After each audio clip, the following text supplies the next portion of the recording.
사람들이 모이게 되고 소방차도 오게 되어지고 소방기구가 동원됐어요. 맨 꼭대기층에서 몇몇 사람이 머물러 있는데 구할 길이 없었습니다. 긴 사다리를 가지고 왔지만 그거 역시 짧았습니다.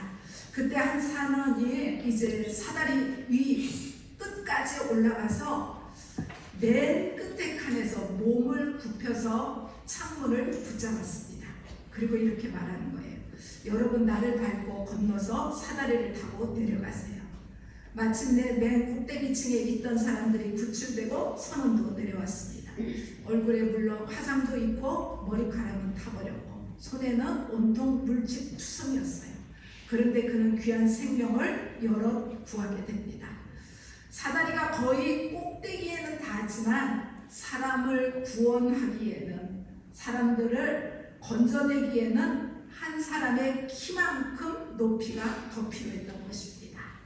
우리가 생명을 얻기 위해서 한 사람의 죽음이 필요했습니다. 우리를 죽음에서 건져주시기 위한 그분이 바로 예수 그리스도이십니다. 오늘 본문에서 우리가 다윗이라는 사람을 만나게 되어져요. 이 다윗은 참 신실하고 현명한 사람이었습니다. 그가 헤브론의 왕으로 있다가 이스라엘 전부의 왕이 되어지고 그리고 수도를 예루살렘으로 정하고, 다윗은 늘 무엇을 마음에 두고 있었냐면 어떻게 하면 하나님을 잘 섬길까, 하나님 마음에 합할까, 하나님이 무엇을 기뻐할까. 그래서 그에게 결론이 있었습니다. 하나님의 법궤를 예루살렘 성으로 모셔와야 되겠다고 생각했습니다. 법궤를 모셔오기 위해서 계획을 세우게 되어졌는데요. 나름대로 철저하게 계획을 세웠는데 이 일이 실패로 끝나게 됐습니다. 그 실패의 원인은 새 수레였습니다. 하나님의 법궤가 소가 끄는 수레에 의해서 옮겨지는 것이 아니라 제사장들이 반드시 어깨에 메고 옮겨져야 되는 것을 민수기 7장에서 말씀하고 있어요. 레위지파 제사장들 가운데도 특별히 고핫 자손이 이 일을 감당하게 됩니다. 다윗이 나름대로 하나님의 율법에 대해서 아는 사람이었어요. 지혜로운 사람이었어요. 하나님 앞에 신실한 사람이었어요. 그런데 법궤를 옮기는 데 있어서 수레를 사용했다는 것은 쉽게 납득이 가지 않습니다.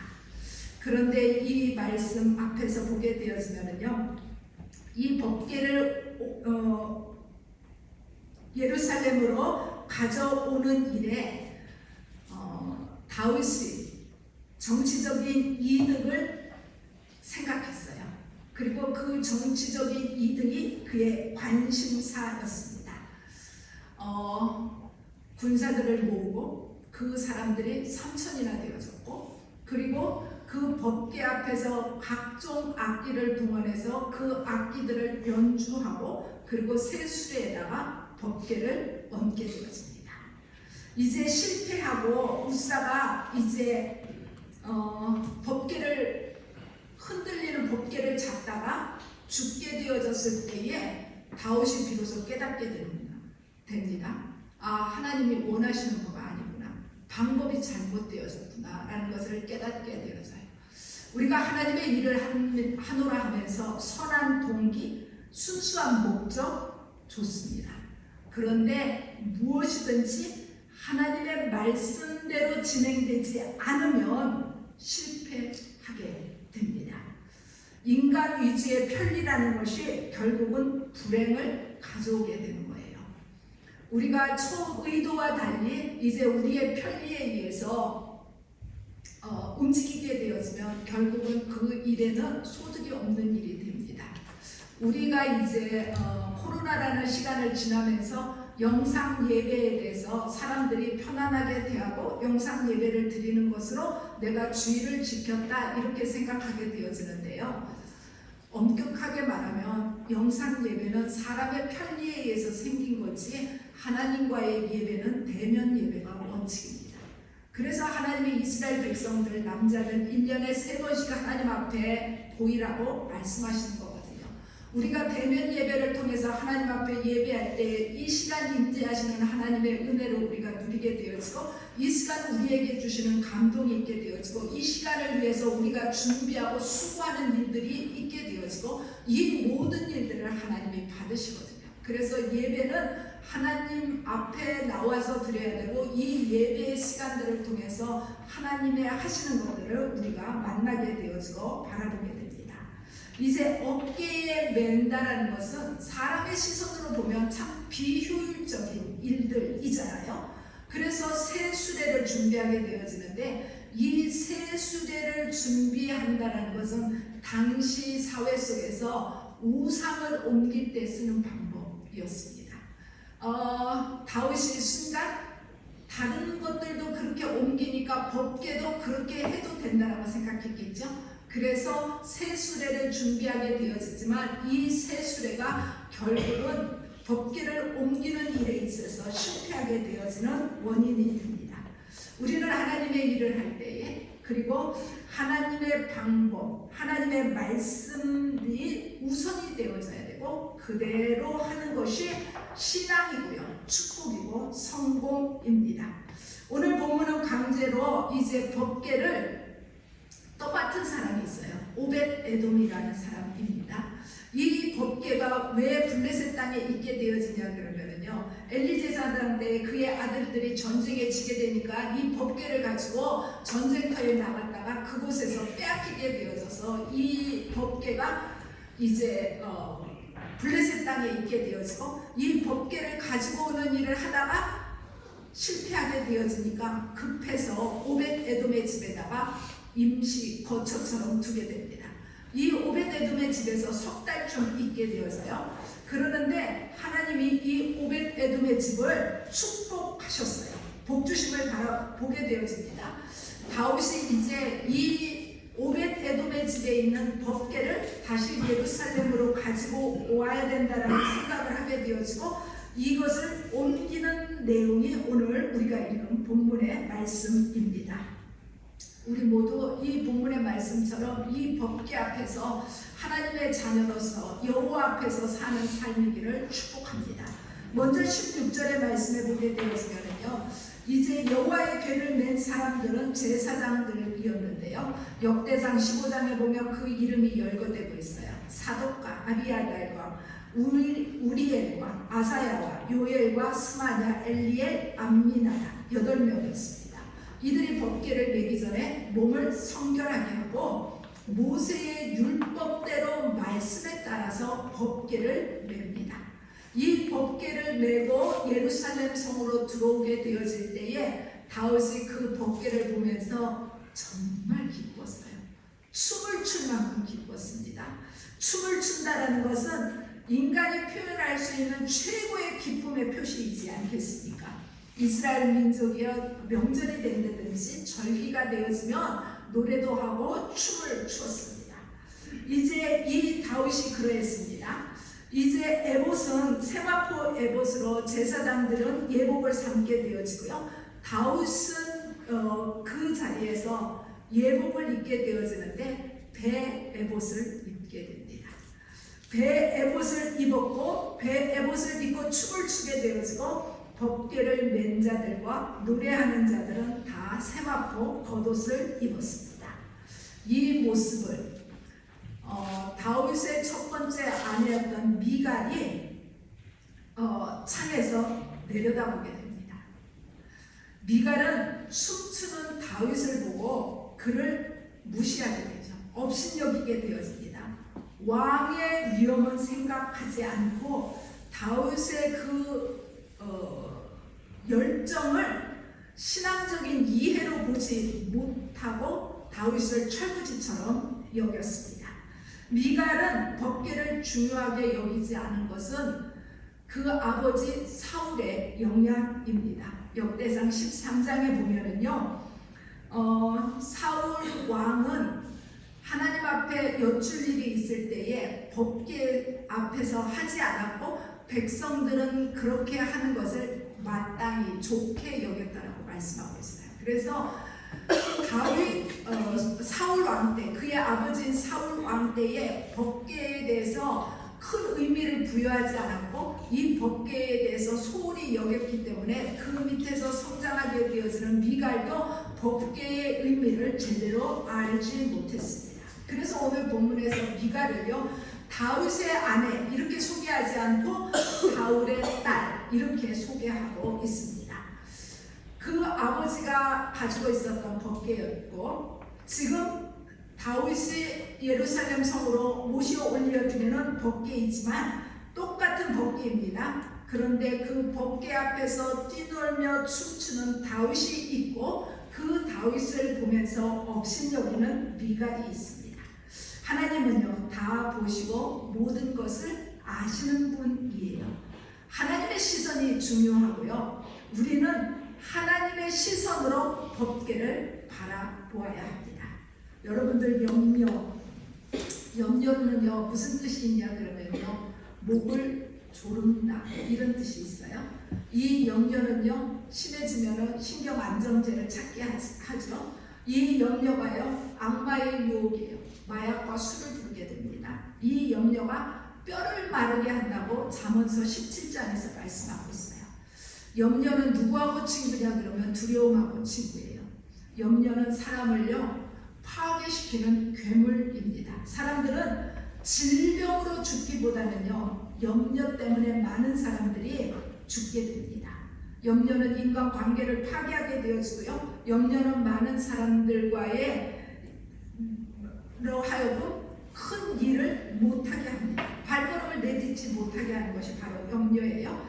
염려는 하나님 앞에 불신앙입니다. 누가복음 10장에 말하나요 내가 많은 일로 염려하고 근심하나 그러나 몇 가지만 하든지 혹 한 가지만 해도 족하리라. 많은 일을 할 것이 아니라 딱 한 가지만을 집중하라고.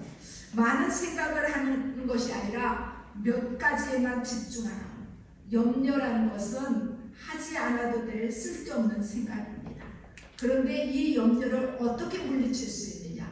믿음으로 물리칠 수 있어요. 염려가 떠오를 때마다 믿음을 주옵소서 하나님 앞에 구하기를 원합니다. 이 염려에 대한 이야기를 왜 하느냐? 염려가 있으면은요 기뻐할 수도 없고 염려가 있으면은요 춤춘다라는 것은 불가능해요. 믿음이 충만할 때 기쁨이 있고 찬양이 있는 것입니다. 우리는 비웃고 업신여기는 미갈과 같은 삶이 아니라 다윗과 같은 염려가 무엇인지 알지 못하는 기뻐 춤추는 신앙인이 되어야 합니다.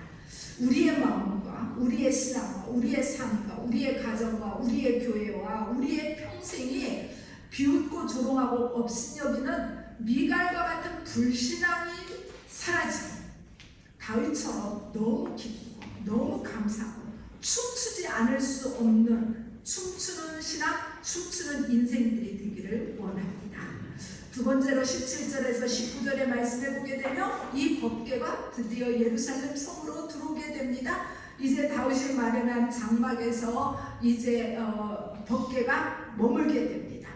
이 장막은요 솔로몬이 건축한 성전 아니었어요.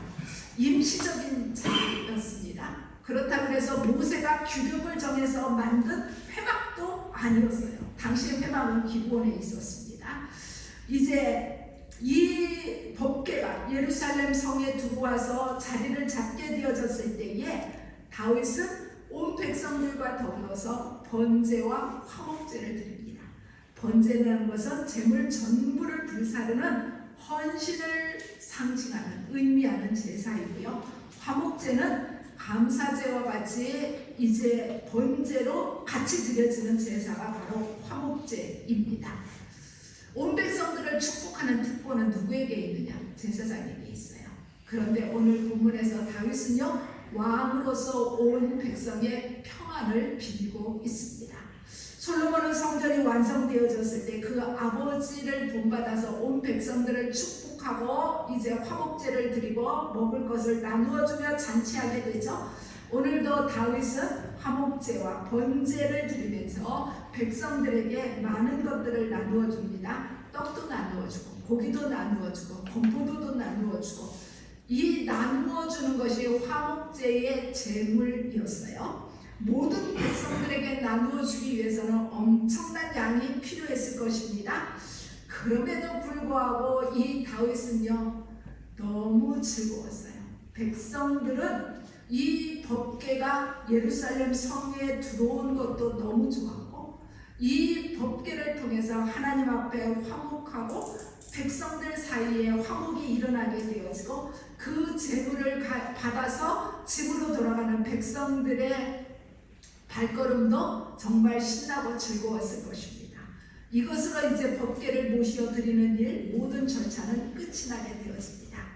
다윗은 정말 하나님을 잘 섬기는 사람이었어요. 다윗은 늘 마음이 어디에 있었냐면 하나님께 있었습니다. 오늘 우리가 새벽에 나눈 말씀 가운데에 다윗은 하나님을 향해서 마음이 집중하고 있어서 아침에 눈 뜨면서부터 잠자리에 이르기까지 어떻게 하면 하나님이 기뻐하실까? 내가 하나님을 위해서 무엇을 할까? 늘 생각하고 있었어요. 이제 법궤를 모셔서 예루살렘으로 모셔 드렸잖아요. 그리고 난 다음에 다윗은 하나님을 위해서 성전을 지어야 되겠구나 생각했어요.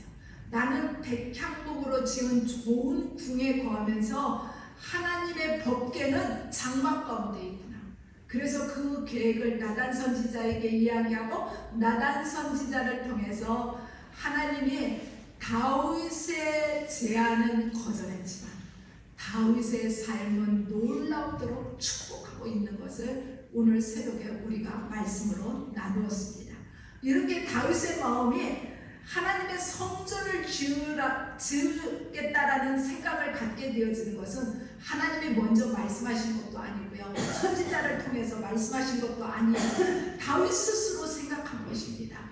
이제 그가 하나님을 향해서 무엇을 어떻게 해서 하나님을 기쁘시게 할까를 늘 생각했기 때문에 그러한 생각을 하지 않았을까 싶습니다. 이 법궤가 하나님의 임재와 하나님의 영광의 상징이잖아요. 너무 기뻐서 이 법궤 앞에서 번제를 드리고, 그리고 화목제를 드리고, 이 번제와 화목제를 드리면서 백성을 사랑하고 축복하고 있습니다. 다윗은 생각할 때예요. 백성이 있기 때문에 내가 왕인 거예요. 그래서 다윗에게는 그 백성도 너무 소중했어요. 자기가 왕이 되게 되는 수단, 방법적으로 생각한 것이 아니라 이 백성들을 진심으로 사랑하는 마음을 가졌기 때문에 법궤를 모셔드리고 그 화목제물을 온 백성들과 더불어서 나누게 되는 것입니다. 정말 하나님을 사랑하고 섬겼던 것처럼 다윗은 백성들도 사랑하고 백성들도 섬기고 있고, 정말 하나님과 화목했던 것처럼 백성들과도 화목한 모습을 보여주고 있습니다. 섬김, 나눔, 행복, 이 모든 것들이 하나 되어지고 이제 이 모든 것들이 축복입니다. 우리 모두 다윗처럼 하나님과 사람을 사랑하고 섬기고 나누면서 여호와 앞에서 뛰놀며 우리 모두의 삶이 날마다 기쁨이 충만한 삶이 되어지기를 주님의 이름으로 축원합니다. 20절에서 23절의 말씀을 보게 되어지면요, 사울의 딸이었던 이 미갈은 남편이며 왕인 다윗을 경멸하는 말을 하게 됩니다. 자기의 몸을 드러낸 것. 이제 미갈이 생각할 때는요, 베에봇을 입는, 누구나 다 입을 수 있는 옷을 입는 것이 아니라 법궤가 들어올 때에 관복을 입고 왕답게 처신하기를 원했죠. 그러는데 그가 베에봇을 입고 있었던 것을 가리키면서 자기 몸을 드러내는 것, 이렇게 이야기하고, 신복의 계집종, 이거는 여자를 천취하는 칭호이고 그들 앞에 몸을 함부로 드러냈다고, 왕의 권위를 잃어버렸다라고 다윗을 질책하고 있는 것입니다. 미갈의 말 마땅하죠. 그런데 다윗은요, 그 말에 상처받지 않아요. 왜 상처받지 않았을까요? 여호와 앞에서 한 것이다. 그 많은 무리들 앞에서 내가 춤을 추면서 베에봇을 입은 것이 아니라 여호와 앞에서 한 것이다. 하나님을 상대로 여호와 앞에서 춤을 추었다라고 고백합니다. 그 하나님 앞에 다윗은요, 감격이 있었어요. 어떤 감격이요? 하나님은 사울의 집을 버리셨어요. 그리고 다윗을 택하셨어요. 그리고 그 다윗을 이스라엘의 주권자로 삼으셨어요. 그리고 그 하나님 앞에 다윗은 지금 감사를 드리면서 하나님 앞에 뛰놀고 있는 것입니다. 다윗은 정말 생각하면 생각할수록요, 하나님의 엄청난 은혜가 내 삶 가운데 임했다라는 것을 감당할 수 없고 갚을 수 없는 넘치는 축복이 임했다라는 것을 스스로 고백하고 있는 거예요. 다윗의 처음 시작은 어디였죠? 목동이었어요. 아무도 알아주지 않는 들판의 목동이었습니다. 그를 이제 10여 년의 시간이 걸치면서 이제 그가 왕의 자리에 오르기까지 하나님이 내 삶 가운데 어떻게 하셨는가를 잊지 않고, 은혜를 잊지 않고 그 은혜 앞에 감사하면서 그 하나님 앞에 뛰놀게 되어지고 기뻐한 것입니다. 여기서 주권자라는 것은 왕을 뜻하게 되어지고요, 하나님 앞에서 자기를 낮추게 되어지는 겸손한 용어이죠. 미갈은 다윗을요 천하게 취급했지만, 다윗은 어떤 생각이었냐면, 내가 더 천해진다 할지라도 나는 하나님 앞에서 한 것이니 하나님이 높이시겠고 하나님께 바른 신앙을 가진 계집종들이 나를 높일 것이라고 생각했어요. 다윗은 하나님을 왕으로 모신 것을 기뻐했고 왕으로 삼아주신 것에 감사한 지극히 겸손한 행동입니다. 우리 모두 이 자리에서 예배드리고 있습니다. 내가 예수 믿은 거, 내가 예수님을 선택해서 믿었다고 생각하시면 그것은 오산입니다. 하나님은 우리 한 사람 한 사람을 지명하여서 부르셨어요. 그리고 너는 내 것이라고 말씀하시고 주님의 자녀로 이 자리에 세워주신 것입니다. 다윗의 마음을, 다윗의 뜻을 미갈은 이해할 수 없었습니다.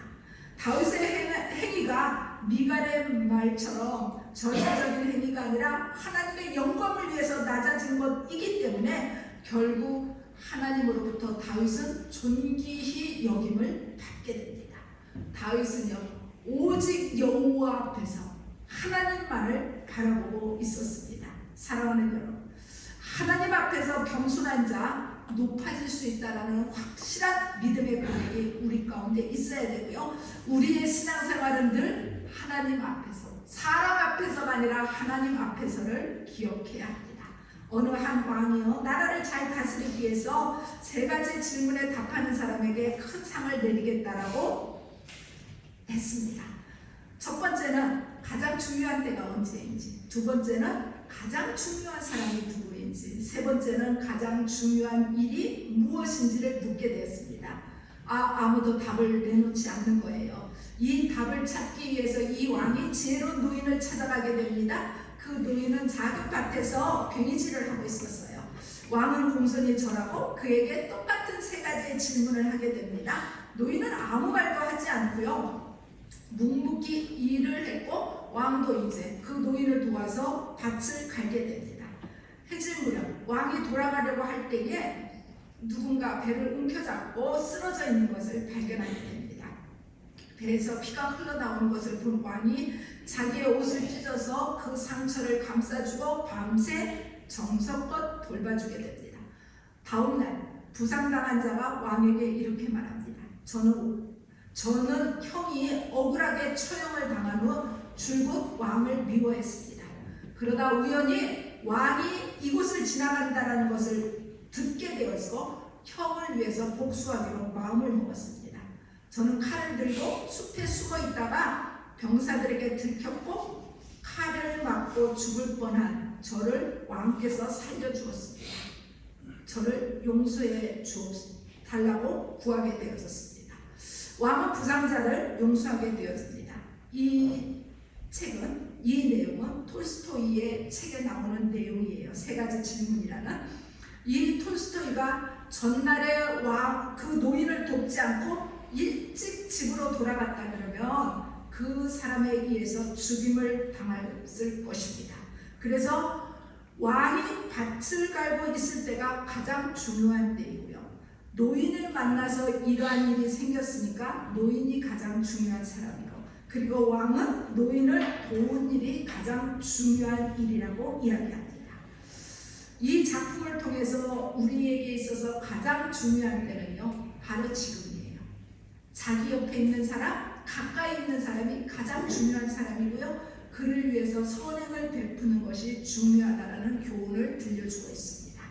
지금 바로 옆에서 그에게 선을 베푸는 일이 우리의 삶에서 우선이고요. 가장 중요한 일입니다. 우리가 이 땅에서 살아가면서 누구에게나 어려움도 있고 방해되는 일도 있어요. 비방받는 일도 있고요. 상처도 있게 됩니다. 그런데 그 모든 것들 잘 견디고 이겨야 합니다. 중요한 것은요, 지키고 사랑해야 합니다. 하나님 앞에 예배하고 사명을 감당해야 됩니다. 그 무엇 때문에라도 우리는 우리의 신앙과 우리의 사명을 상실하거나 잃어버려서는 안 됩니다. 누구 때문에 상처받았다, 누구 때문에 실망했다, 그것은 믿음이 없었다라는 이야기와 동일합니다. 다윗은 미갈의 비난, 그 비난을 넘어서 춤추면서 믿음을 지켰고, 오늘 우리가 이 땅에서 살아가면서 누군가 나를 향해서 비난한다 할지라도 하나님 앞에서 우리가 신앙과 우리의 사명을 잘 지키고 있다면 그 자리는 기쁨의 자리이고 그 자리는 춤을 출 만한 자리이고, 그렇기 때문에 우리는 이 시대를 살아가면서 다윗처럼 하나님 앞에서 춤추고 뛰는 자 되기를 축복합니다. 사랑하는 여러분, 우리는 이 땅에서 오늘을 살아가지만 내 힘으로, 내 건강으로, 내 능력으로 살지 않습니다. 하나님의 도우심으로 사는 자들입니다.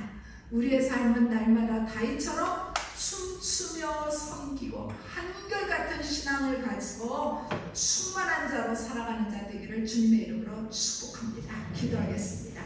참 좋으신 하나님, 저희들을 사랑하시는 하나님, 다윗이 법궤가 다윗성으로 들어오게 되어질 때 정말 기뻐서 춤추고 하나님 앞에서 겸손한 어린 아이와 같은 모습을 드러내게 되어질 때에 이 일 때문에 미갈의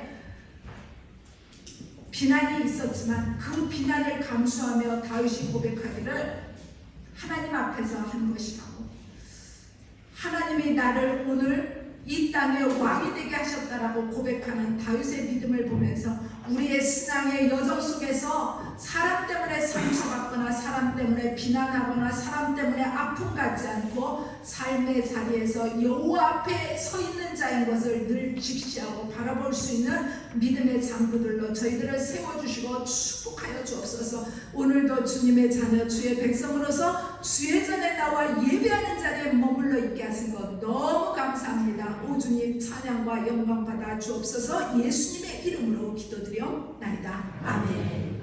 우리 다 같이 일어나셔서 찬송